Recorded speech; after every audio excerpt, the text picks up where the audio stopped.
בית ישראל, כי בעוונותינו ועוונות אבותינו אנחנו מונעים לחורבן בית מקדשנו ולשרפת היכלנו ולגלות שכינת עוזנו ונפילת עטרת ראשנו ולפיזור עם הקודש בירושלים עיר הקודש.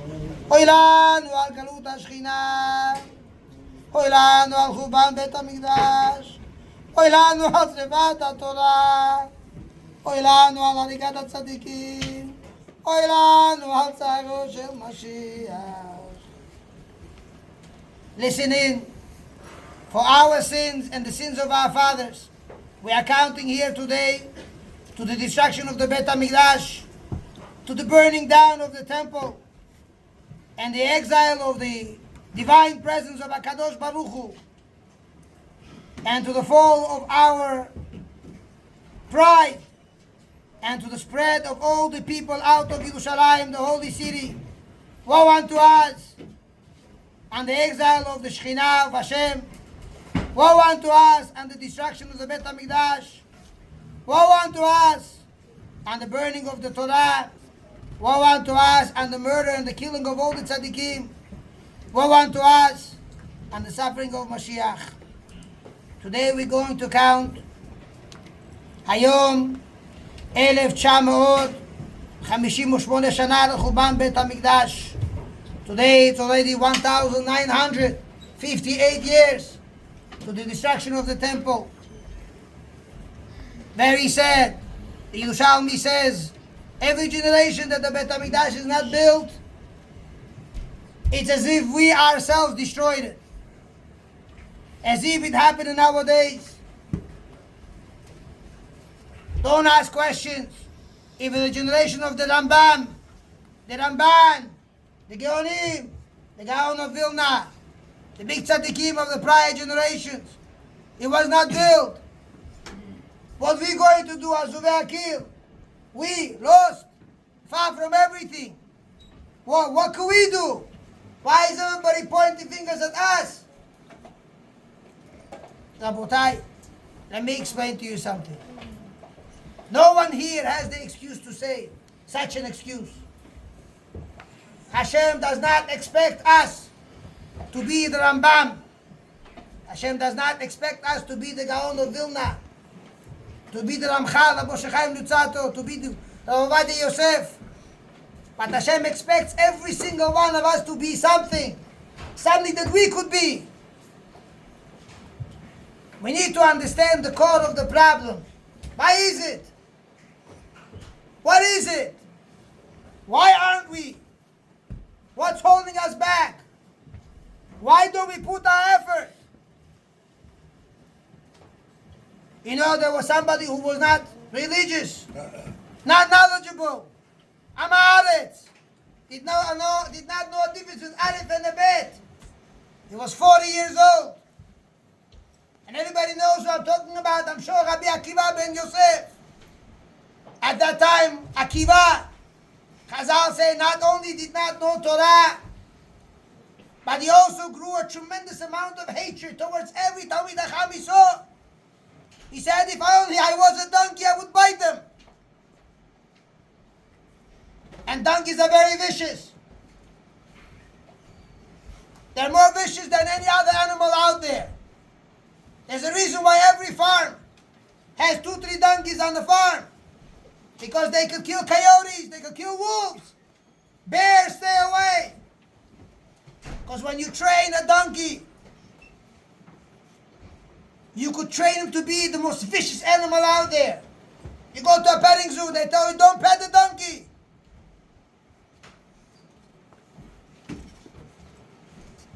And they say about Rabbi Akiva, when he was 40 years old, he decided, I gotta make a change in my life. My wife Rachel is trying to convince me to go to yeshiva, to become a big Talmid Chacham. I don't believe in myself. Take a look, I went to school a few days. Not only everybody's laughing at me, but I cannot understand Aleph or a Bet. But until when? The Midrash tells us one day Rabbi Akiva was walking by an area where there was water coming from above.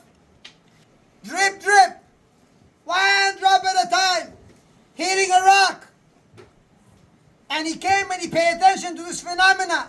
He sees this rock with a certain amount of time, made a crevice, a hole, through and through. That drop of water that keep falling in the same spot, made a hole.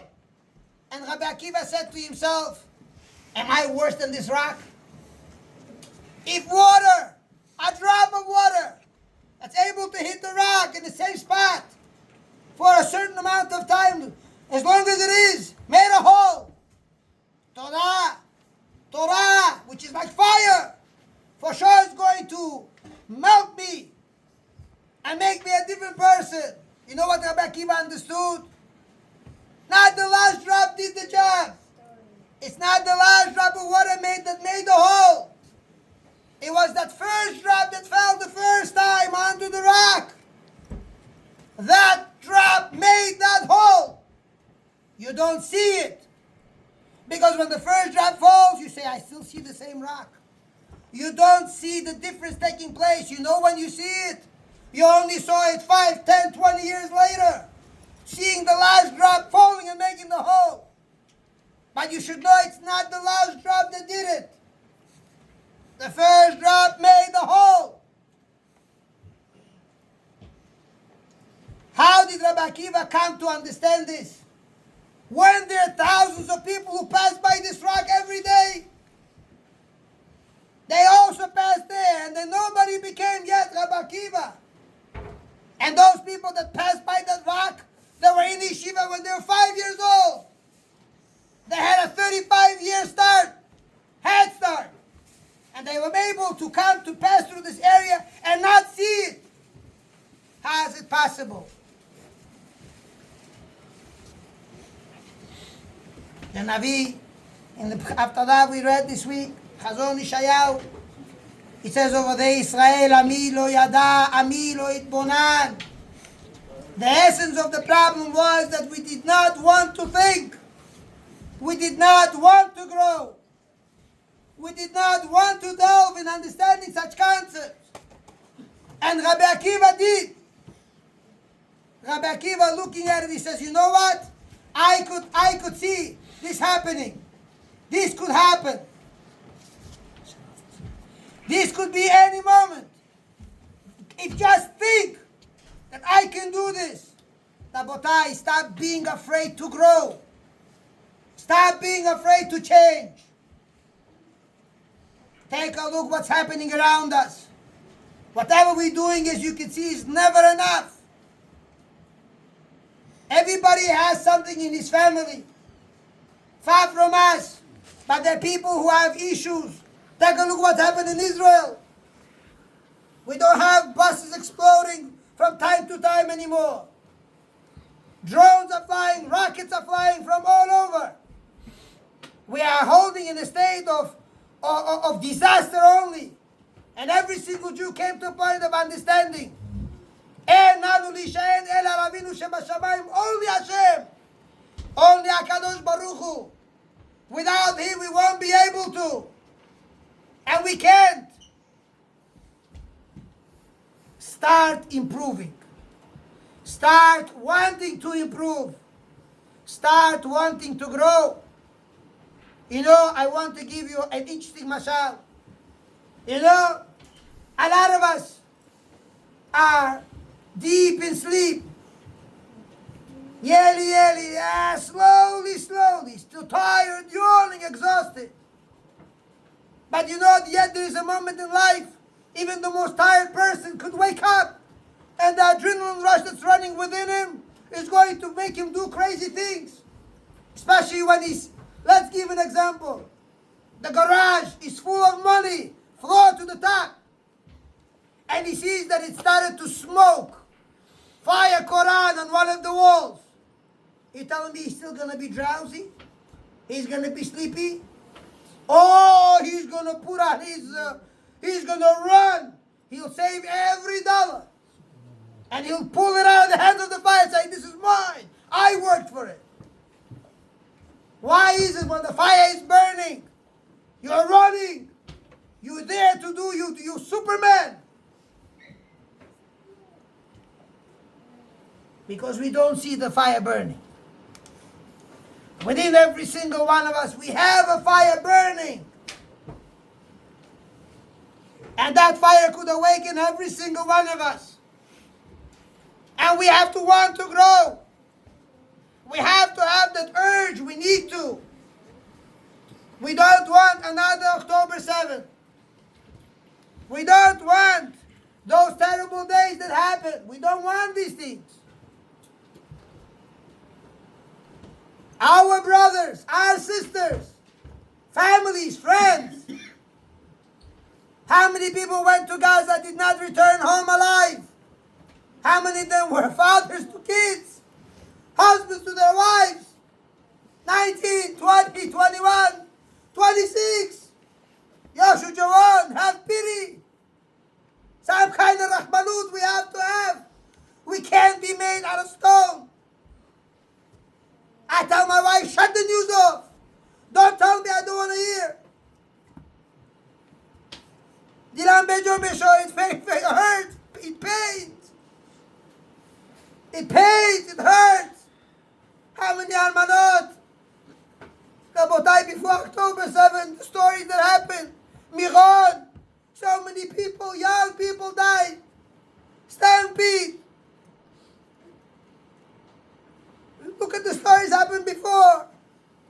Please, I beg you all. A lot of us are planning many different things in life. Put on the calendar days that you're going to spend in the Bet Midrash. Tell your wife we're all going on vacation. You go to places, you're going to take children to houses of tzaddikim. I'm going to go to Bet Midrash. We have different kind of vacations coming our way. How many of us were able to come to a point of saying, after October 7th, with a strong heart, I'm going on vacation. Where are you going? Don't you know there's a war going on?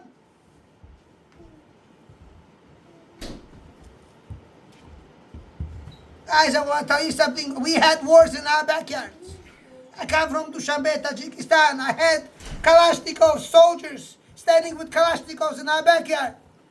We had tanks in front yards. We had curfews. 7, 8 o'clock, can't be outside. 2 years, 3 years, 4 years like this. A lot of us left our homes yet to come back, not to even find a home, a door. Because there's a war broke out. Lucky us, we weren't there. Happened to my cousin, 94. Tatushambe, they went to a wedding. How lucky they were there was a wedding that day. When they came back, they couldn't find their block. Couldn't find the door to their house. By the time they realized what number house this was supposed to be, they only found holes. They didn't think twice. They got nothing to find home, turned around, ran away. And today they live in America. Look what's happening in America. Give these people a permission to go. They burned down Manhattan already. Stores vandalized. They don't care. They want every store in our neighborhood to close. The politicians don't mean well for any of us. If every store is open, they come under $1,000, they walk out. Who's going to keep the store open? And there you start fighting with them. No law, no order. But all this is our fault. It's we. We caused this. It doesn't apply to me. What are you talking about? You can't, for the drugstore, it's closing down. You can't buy shampoo in the store anymore. No nail clippers, so you can't find anything. Stores are emptying out. Don't worry, Amazon. Amazon, what are you talking about? What do you think? When the stores will be all taken apart, you think the Amazon is still going to be functioning? All their places, everything going to be vandalized, destroyed. I was there. We were in Dushanbe. There was nothing to eat. Money. You could go to the toilet. And you can't not even use this toilet paper. They gave us coupons. Here, coupons. You say, oh, right now the truck is coming. We got the inside information. We ran to the store. We wait online. Here, the truck is coming. Food's being delivered. We wait. No truck. Now take those coupons and throw them out too. We don't want this in our backyards. And I know I'm going to come every year and I'm going to tell you these things. And you say, Rabbi, you curse us every time. You want to wish us ill. You keep telling us. I am just opening you for you to open your eyes. Stop pretending to be blind. Look around. Look what's happening from one year to the next. No, I'm not a politician. I'm telling you, be smart. Stop pretending to be blind. And the second they will have no money, they're going to look at us. Every time they pass by a house, and we sit by a Shabbos Suda where windows open, we sing. You know what they say? Look at these Jews. Happy, singing. They have all so much money. They can relax today. All eyes will be on us. How many people did not leave Russia? As soon as the Goyim found out they're leaving, that was the end. People were killed. How many almanot, at least single women, wife, widows, end up coming to America without their husbands? Rabotai, please, I beg you. We have a book of calamities. It's right here. Take the English translation, go through it, see through it. You will see. The blueprint is right here.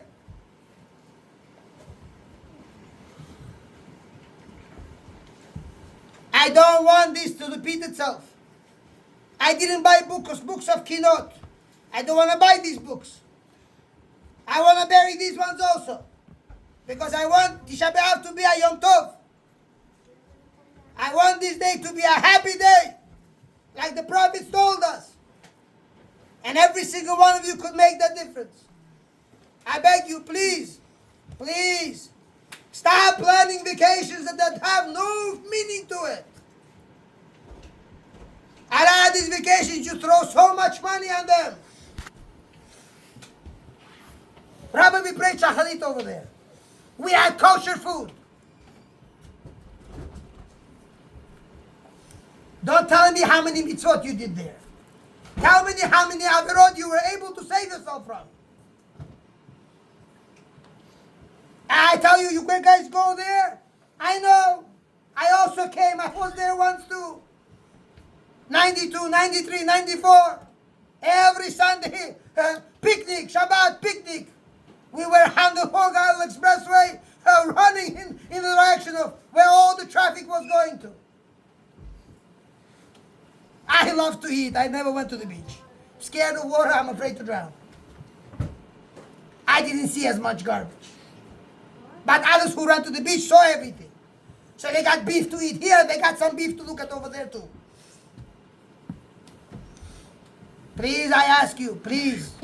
These things have no time. There's no taste of life. Only frustration. You go there, you get there tired, you come back more tired. And you say, you know what, Rabbi? I need a better vacation. I say, yes, I have a better vacation for you. Send all the kids out of the house, lock yourself at home. And when your neighbors ask you, where did you go? I went to a place you won't believe. You never done this before. What did you do? I had all the ability to sleep away, to relax. Bet and gav. Sleep on my stomach, sleep on my back. Sleep on my stomach, sleep on my back. Food, I had everything prepared. Didn't have to go anywhere. How much did it cost you? You won't believe it. I just saved the biggest fortune ever. The 40,000 stayed in my account. Plan your vacations accordingly. Cho was doma vzadi basen yetu. No pools in the back of the house. Oh, that pool is not good enough anymore. Or you want to see those 10 feet waves. What exactly is missing? Hamu po hamu same floor, same ground, same sky, same everything. Or you want to see the hurricanes. Or you want to fly to Miami when there's a hurricane over there and you want to be stuck in your hotel room and then you want to wait for 3-4 days online in order to get to your airplane. And when you get to the airplane, they say, you know what? Your vacation is just being extended. Stick around. 3 more hours, you'll be taking off. Guys, what are you guys doing? Show me Jilim Saboy. What are we doing? Please, Rabotai. Take a look what's happening around us. The vacations we're taking are not helping the situation. The mitzvot that we don't do also don't help the situation. You want to come here another Shabbat? You want to sit on the floor again? I'll come. My heart pours out. I cannot read this. If you would only understand the translations of what's written over here, you would cry much more than me. Let's put an end to all of this. Let us turn on the real excitement for Avodat Hashem. If we don't look for HaKadosh Baruch Hu, Hashem will look for us. And He will not allow us to run or hide.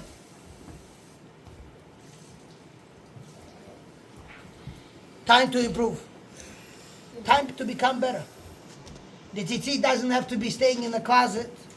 Don't say, Abba, Papa, I'm going to put on tzitzit. Bag off. Bag off. Хватит приставать. Stop bothering me. Mitzvot, cheap, easy to do. But Yetzer Hara is playing his role and he knows how to do it. And the way to overcome the Yetzer Hara is to start believing in ourselves and to see that first drop that makes a hole through and through. First page that we open in the book will get us to the end. בעזרת השם. אתה הקדוש שתוצא וקרא זה וזה ואמר